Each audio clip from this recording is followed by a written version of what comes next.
tell me about that moment at the Wailing Wall that you realized um, that your mind had completely changed and you went from becoming an Islamist to really a Zionist. Yeah. Well, so I'm at the Western Wall. Well, I get to the Western Wall.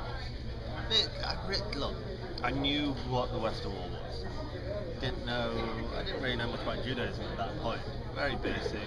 I didn't know what to do, you know. You guys want a little bit more while you're here? I'm good. Thank you very much. Yeah, I really didn't know what to do. But eventually I copied the guy next to me, had his arm on the wall, did the same thing, and I don't know, eventually my kind of forehead's against the wall.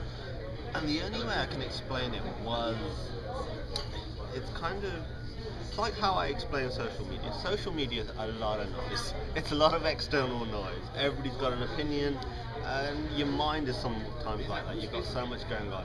It was kind of this moment of silence where I could process my own thoughts. And no, I'm not an emotional person in general, but I think the last time I cried was when Chelsea won the European Cup. But I had tears because to realise that you're wrong. Firstly, it's not pleasant because when you've been so militantly believing in something, to the point of wanting to die for this cause, and you accept that you're wrong, but at the same time, it is really liberating because that position was so hateful.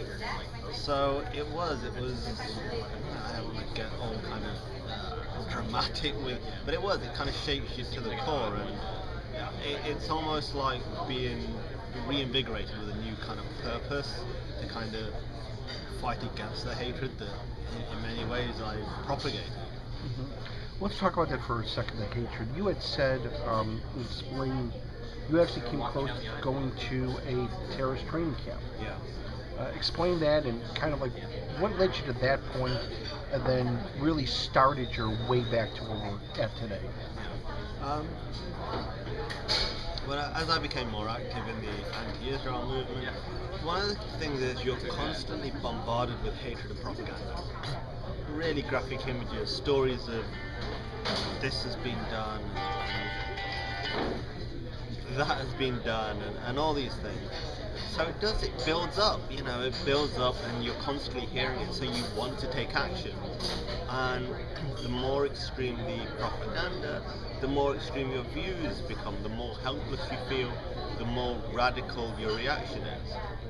It's not, I know a lot of people make this justification that these are people from poor backgrounds, they're uneducated. Look, it's not that. Anybody can quite easily get sucked into this. So I got to this point where I was doing everything I believed I could do as an activist, seeing little kind of effect. Still angry, still had a lot of hatred for these people. So you take it to the next step. Look, nobody can disagree, as awful and disgusting as it is, that terrorist attacks make an impact. That they focus the attention of the world. And at the same time, you're killing these people who you believe is justified to kill. So for many, for me, and I can understand how people get there, it's just the next stage when you're bombarded with that much hatred. And that's why you see things like the attacks in Toulouse, when you see the killing at the Holocaust Museum in Brussels. That culture of hatred that Benjamin Netanyahu talked about is integral to that. It pushes people to the point of wanting to act and do something to fight against this evil aggressor that they're constantly hearing about. Okay. Tell me about where the book, The Case for Israel from Alan Dershowitz comes into play. Okay. So, when I bought The Case for Israel, when I saw it in a bookshop, I thought this was propaganda. Zionist propaganda, but a lot of the kind of anti-Israel activism, it's very ego-led. It's about making yourself feel good and making yourself feel like an activist rather than actually doing anything meaningful to any side or even trying to bring about some sort of good in the region. So I thought I'd buy it, I'd disprove it. Here's the thing, there are 2 points. One, at this point I thought I was an expert in the Middle East. I knew everything there was to know. Secondly, I never ever read anything which was supportive of Israel's narrative in the slightest or pro-Israel. I'd never read anything, I'd never been confronted with these ideas at all. So when I start reading here, the format of Alan Dershowitz's book is it's almost question and answer. Here's the allegation, here's the answer, and it's written, I guess, Alan Dershowitz being a lawyer, he writes it from that kind of perspective, which for me worked really well, because at that time I'm following a very dogmatic black and white system of Islam, and so it feeds into it and how it's laid out. So it's basically, the book attacks the very core of my belief in the region goes on, that a Palestinian state was forcibly destroyed by the Jewish settlers from Europe, that it was the Israelis who had started the war in 48, and that Israel was this apartheid state, this racist, militaristic autocracy almost. So it literally challenged every one of my beliefs. So I set out to disprove that.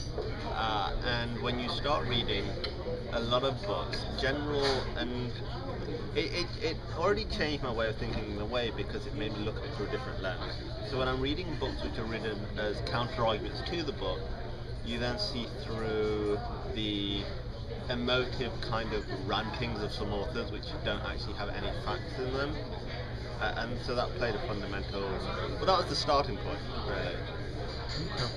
Okay, you had said that you think that one of the biggest injustices being perpetuated against Palestinians is actually the movements that use them as basically an excuse. And nothing that is supposedly pro-Palestinian is actually for the Palestinians about anti-Semitism. Can you explain that? Well, here's the thing. We have all these organizations who wave the Palestinian flag and say they're standing up for them. But in reality, what do?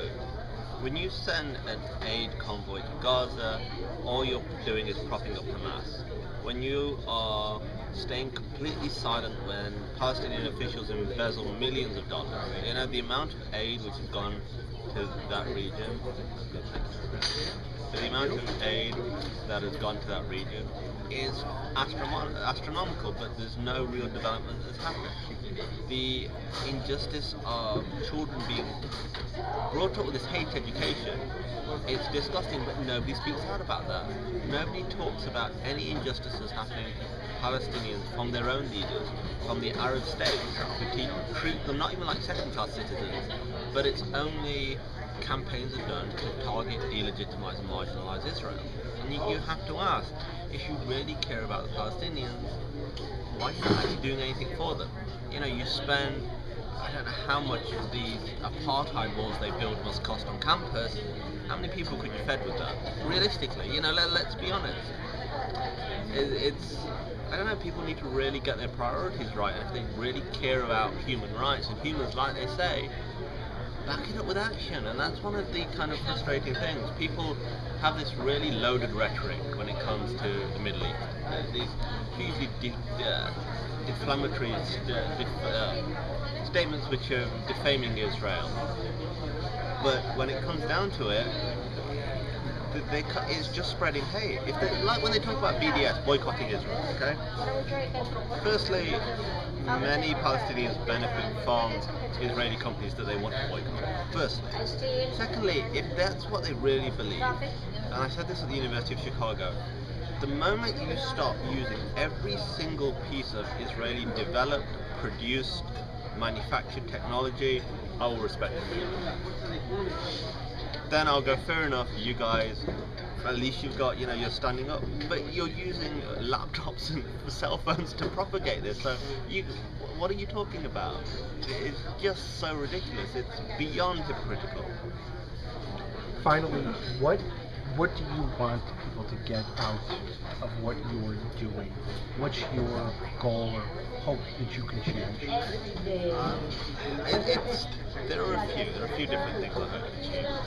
From the one point, if people are thinking like me or how I used to think, or have those kind of feelings, I don't want anybody to be consumed with the hatred I used to be consumed by. It's poisonous. It's not good for you. Also, to look at things on the other side. In the Muslim world particularly, we constantly going, people don't understand us. People make judgments about us. People think we're all terrorists. But we make judgments about other people, particularly Israel. We make this sweeping judgment that it's all evil, it's all apartheid, it's all these awful things. So, firstly that. And secondly, for those who support Israel, stand up for Israel, be proud of what you do and speak out. It's so essential because we have so many people who have this feeling of support and solidarity with Israel and don't do anything. And it's so important their voice is heard. And thirdly, people need to be aware of the threats that we have confronting us as Western civilization from radical Islam. And the issue is radical Islam is not an issue for one single community. It is an issue for everybody. Yes, Israel's high on their agenda right now. Yes, they're very anti-Christian, but also they've killed more Muslims globally than anyone else. It should be a rallying point for us all to reject that extremism and ensure that it doesn't poison communities and relationships here in America. Thank you.